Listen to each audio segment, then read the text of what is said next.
J'écoute plus que je parle, j'ai appris comme ça. Les menaces portent des gants, elles sourient quand elles passent. Y a des phrases qui collent au mur et des regards qui demandent pardon avant même d'agir. Il a choisi ses mots comme on choisit une lame. Polie discrète mais faite pour ouvrir l'âme. Rien de frontal, tout est sous-entendu. Mais j'ai reconnu le ton, je l'ai déjà entendu. Il parle d'elle comme on parle d'un droit, comme si refuser n'existait pas. Il rit, il détourne, il fait mine de rien, mais y a une ombre derrière chacun de ses refrains. Je note, je range, je ne montre rien. Je reste calme, je serre les poings. Parce que parfois le danger commence exactement là où les autres cessent de regarder. Respire, analyse, ne confonds pas instinct et haine. Respire, t'as juré de rester sain, même quand le mal connaît ton nom. Je repasse la scène en boucle, image par image. Les silences parlent plus fort que les discours sages. Il n'a pas dit je ferai, mais il l'a laissé vivre comme une promesse noire gravée entre les lignes. Ce n'est pas de la jalousie, c'est plus ancien que ça. C'est ce truc viscéral qui hurle, protège-la. Pas parce qu'elle m'appartient, mais parce que personne n'a le droit de lui faire peur.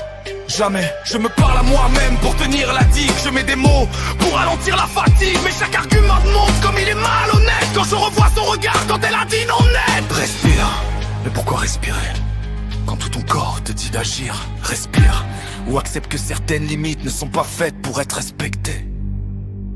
À partir de là c'est plus une théorie, c'est plus un doute, c'est plus une folie. C'est un danger qui marche droit et qui pense que le refus n'est qu'un contretemps maladroit. Je sens quelque chose cogner derrière ma cage thoracique. Passe une voix, non, illogique, ferme, froide, sans morale. Si tu attends, tu la mets en danger. Alors je comprends un truc essentiel.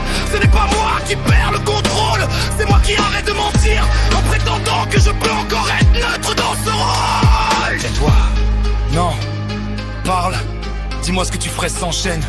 J'ai passé trop de nuits à être raisonnable, à espérer que le monde le soit aussi. Mais certains êtres ne comprennent que le langage qu'ils imposent aux autres.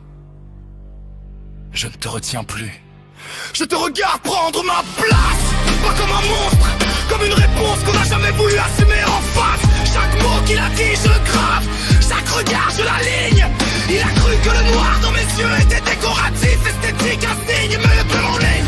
Pas une colère, c'est une promesse tenue trop longtemps.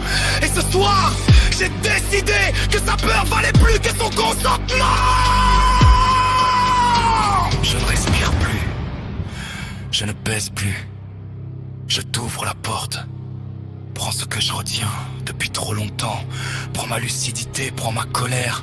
Fais-en quelque chose de définitif. Je le vois déjà. Pas mort. Pire que ça. Je le vois trembler avant de comprendre pourquoi. Je le vois supplier sans savoir à quel moment il a perdu. Je le vois chercher ses mots comme il les choisissait si bien. Je pense à ses crocs brisés contre le silence, à sa voix qui se casse quand plus personne n'écoute, à ses certitudes arrachées une par une, lentement. Je pense à la peur pure, celle qui ne crie pas, celle qui s'installe et ne part plus. Je pense à lui laisser le temps, à lui laisser comprendre, à lui laisser regretter chaque syllabe prononcée trop près d'elle. Et pendant que ces images me traversent, je ne détourne plus le regard. Ce n'est plus une pensée intrusive, c'est plus une colère passagère.